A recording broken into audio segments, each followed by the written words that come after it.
ரொம்பவுமே சுலபமான கேசரி, ரவா கேசரி ரொம்பவுமே டேஸ்ட்டாக எப்படி பண்ணலாங்கிறது தான் இந்த வீடியோவில் ஷேர் பண்ணியிருக்கேன்.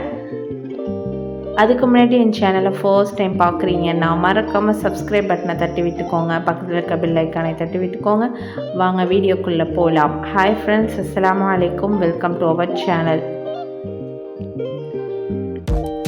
ரவா கேசரி பண்ணுறதுக்கு இதுக்கு நான் 1 கப் ரவை எடுத்திருக்கேன். ஸோ ரவையை நெய்யில் நல்லா வறுத்துக்கிறேன். வறுத்ததுக்கப்புறம் நல்லா ரோஸ்ட் ஆனதுக்கப்புறம் அதுக்கு அந்த ரவையோட 2 மடங்கு தண்ணி ஆட் பண்ணியிருக்கேன்.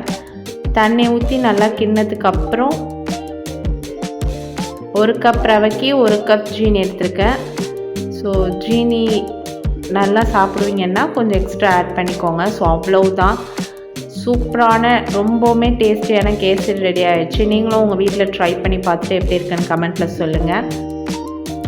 ஈவினிங் டைமில் ஏதாச்சும் ஸ்நாக்ஸ் சாப்பிடணும், ஸ்வீட்டாக சாப்பிட்ணுன்னா கண்டிப்பாக கேசரி ட்ரை பண்ணி பாருங்கள். ரொம்பவுமே சூப்பராக இருக்கும்.